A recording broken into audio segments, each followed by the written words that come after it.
Hello everybody, so today I am starting a new series kind of thing and I'm so excited because I'm kicking it off with one of my favorite book series. So I'm going to be calling this, I think I'm going to be calling it Reread Reviews because I'm rereading my favorite series to review because I have a ton of series that I read and I personally love that I wasn't on YouTube yet.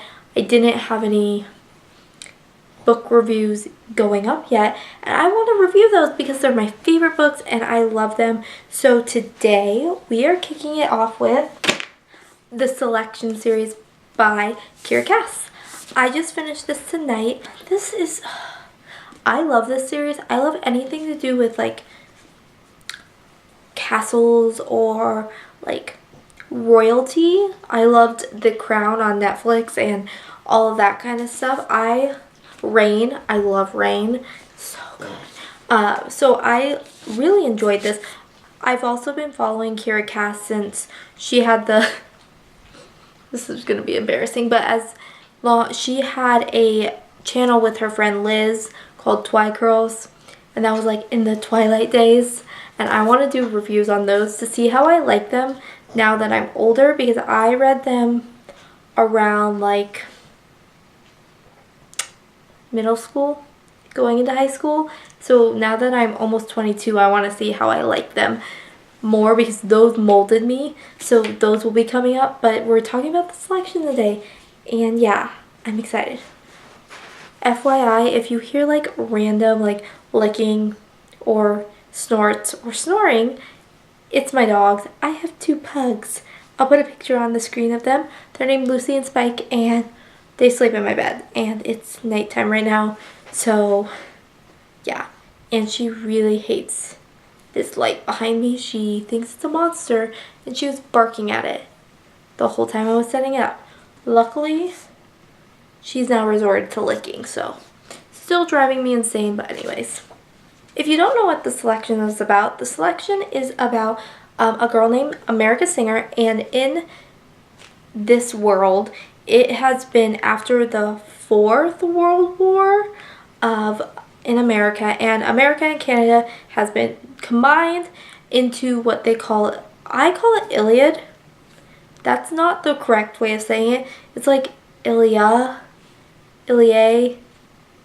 I don't know. I call it Iliad, so I apologize if I'm not pronouncing that correctly. But so the selection is set in that world, and in this world they have a caste system, which if you're a 1, you're royalty. If you're an 8, you're dirt poor, and anywhere in between. America Singer is a 5, and she is a singer. Her family is in the arts, and she gets a letter in the beginning of the book in the mail to come and submit to be in the selection, which is the selection to become queen by the prince. He is going to have a selection to find a wife, and it's open from ages 16 to 24. And so yeah, I really enjoyed it, and I love Kiera's writing, so I would highly recommend it. I gave it 4 out of 5 stars on Goodreads. So yeah, if you want to read this, I highly recommend it.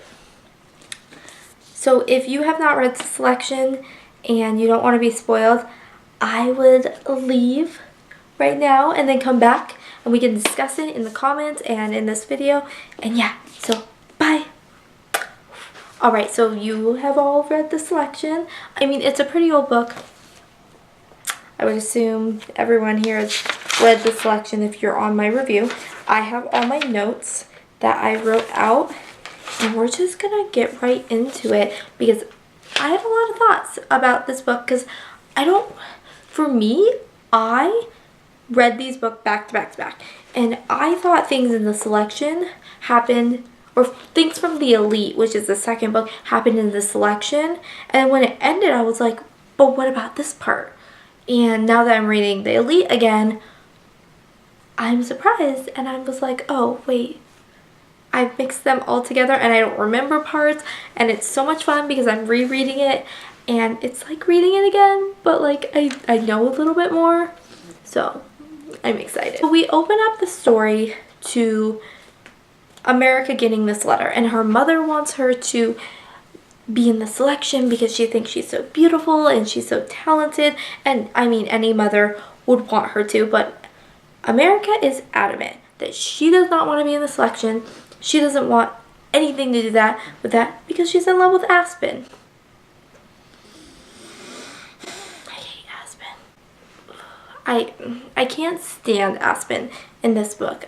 And I don't remember if I like him later on. I did like his presence in The Heir and the Crown, that little bit we got, but these beginning books, hate him. So we meet Aspen in the treehouse, which the treehouse is their secret little getaway where Aspen and America go to make out and she gives Aspen dinner, and yeah. So he has decided in his head she mentions the letter, and she was like, this is this, and I don't want to do it, and my mother wants me to do it. And he's like, you should go do it. Like, I want you to do it. And she's really taken back by that, which, I mean, if you've been dating someone for 2 years, why would someone say that? And if you thought that they loved you, I don't know. So he wants her to do it. She's going to do it because her mother, she doesn't want to listen to her mother, but she'll listen to Aspen. But then her mother comes in the next day and bribes her, so pretty much she gets the best of both worlds. And then they get to, so you have to take your letter to this Providence, like, post office place. They take a picture of her, and Aspen's mom, they meet up because Camber and they're like twins, his sisters are going to be wanting to be in the selection. And she mentions, what I always thought was weird about Aspen is that Aspen's mom mentions in the book that this past 3 weeks, he started smiling and he started being more giddy and all this stuff. But they've been dating for 2 years.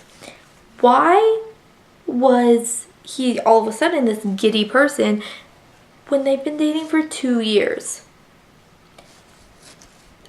I'm convinced that he was seeing someone, or he didn't trip into Brianna.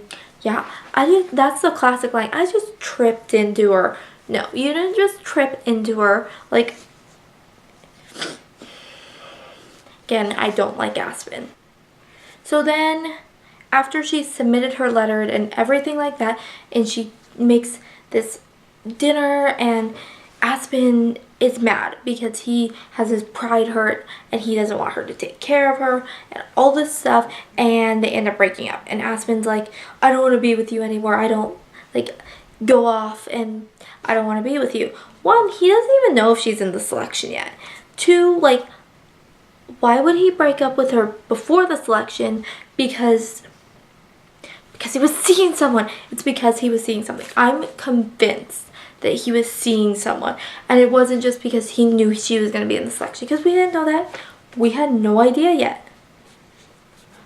No idea. Like, I mean, we did because it's called The Selection, the blurb, but they didn't know. And of course, America's selected because it's called The Selection and she has to be selected. I mean, what's the premise of the book? And we go to the airport and we meet Marley, and I love Marley.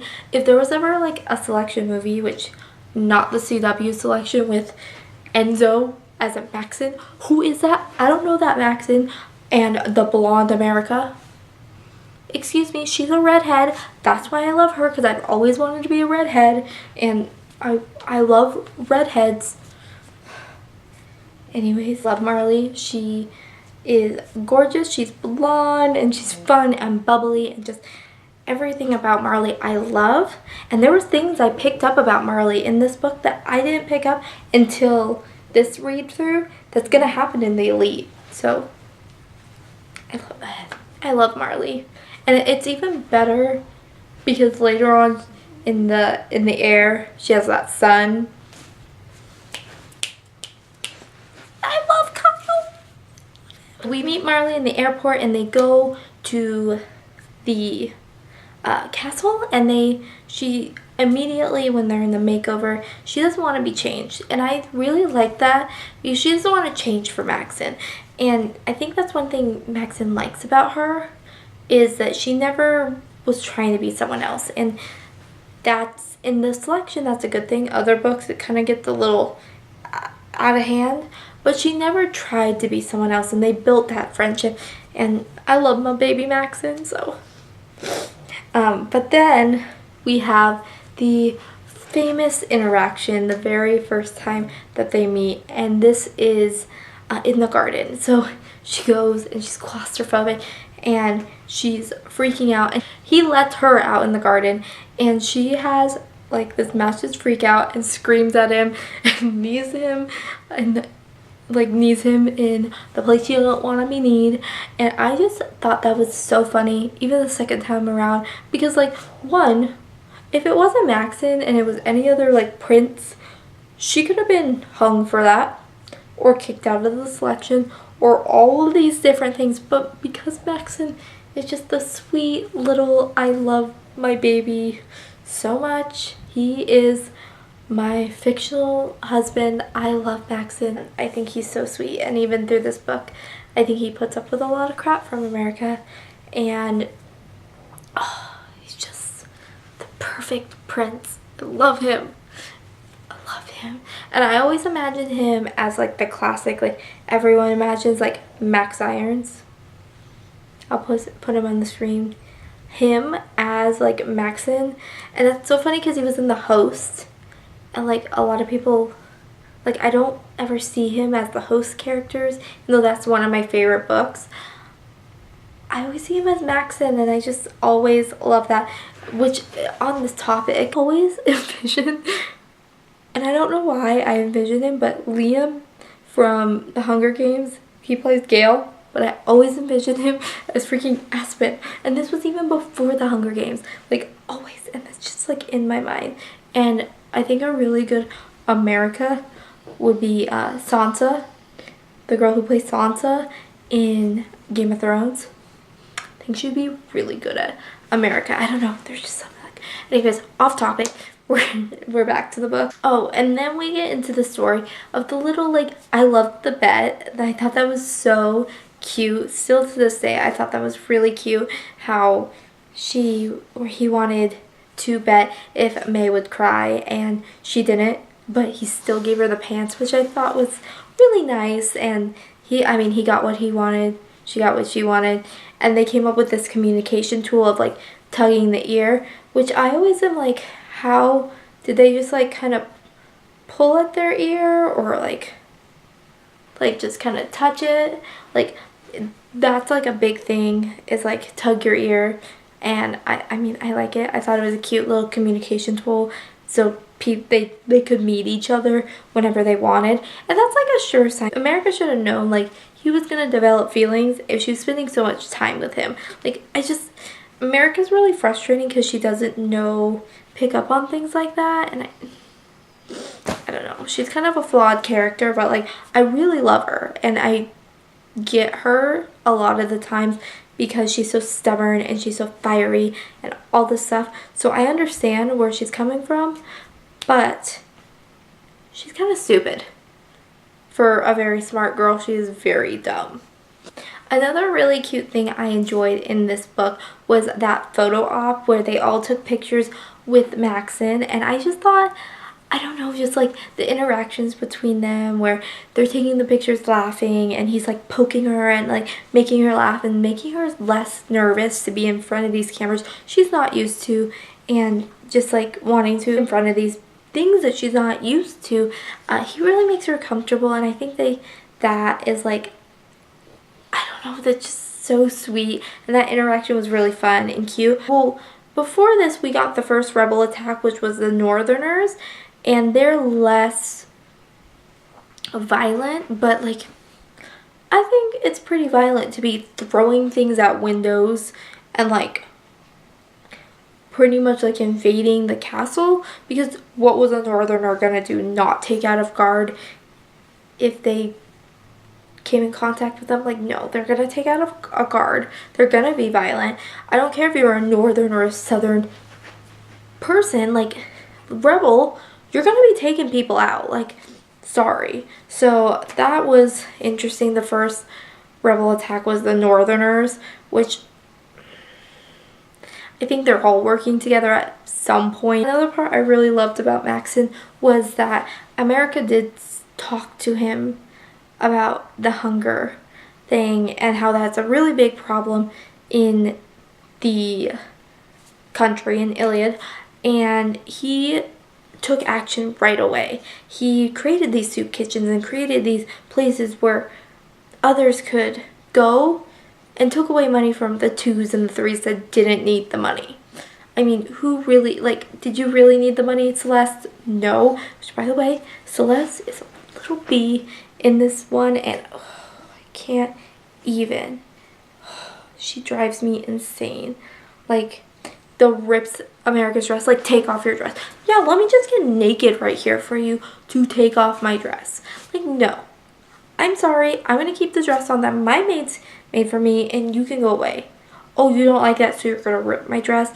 Like, and the fight that they got into after Celeste spilled punch on Chris, the fight that Max and American got into was so stupid. He got so pissy with her because she spoke her mind and told him, when that was the deal, like, she was supposed to tell him about the girls, and she's telling him, like, she's conniving, she's rude, she's mean, she did this to Anna, she did that on purpose, / she ripped my dress. And he turns around and is like, I will not be spoken to like that in my own house. You do best to remember that, America. Like, I would have been so mad if I was America. Like, excuse me, like, I thought we were on this level that we could talk.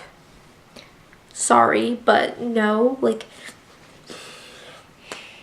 he made me so mad there. Ooh. So I'm gonna put an Elite picture up, and if you haven't read the Elite, just like mute it until that's gone.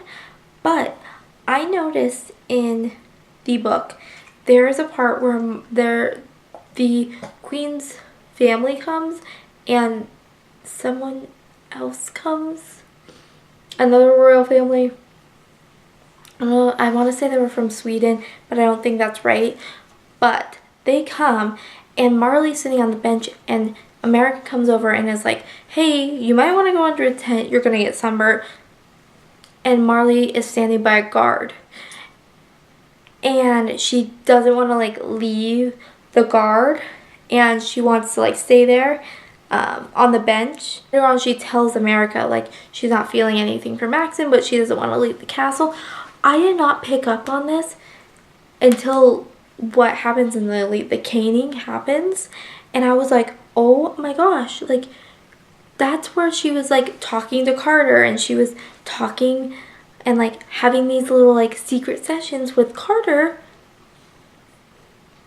It blew my mind. I was like, oh my gosh, I see it all connect. I see it all. I am so dumb. Like, I see it.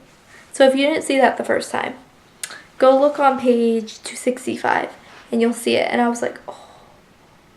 Then the big reveal that Aspen got hired into the palace and he's a palace guard was revealed. And again, I hate Aspen. I didn't want him there. I didn't want him in front of America's room either. If I would have been like America and Max was like, oh, I'll put him outside the room, be like, oh no, that's not necessary, I'll bring my maids back. Like, you don't need to have a guard in front of my room. Sorry, but that's what, but she's so stupid. And then she continues to have these little interactions with him when she tugged her ear, and continues to have these interactions and make, an hour before she tugged her ear, and I was for sure when I first read these books, and even now I forgot, that Maxon was going to walk in on Aspen and America canoodling, because let me tell you, she's not smart about it. And she could get one hung, caned, like killed because of these stupid interactions with Aspen. Like, it's so dumb for her to be there. And I was just like, oh my gosh.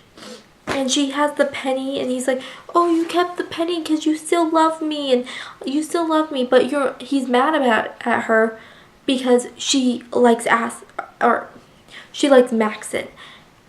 And like, Aspen sent her into this. Like, Aspen was like, here, take this. I can't hold you back. I don't want to hold you back. But now he's mad at her because she might like Maxon, and she has feelings for Maxon, and he has to fight for her hand. Like, no.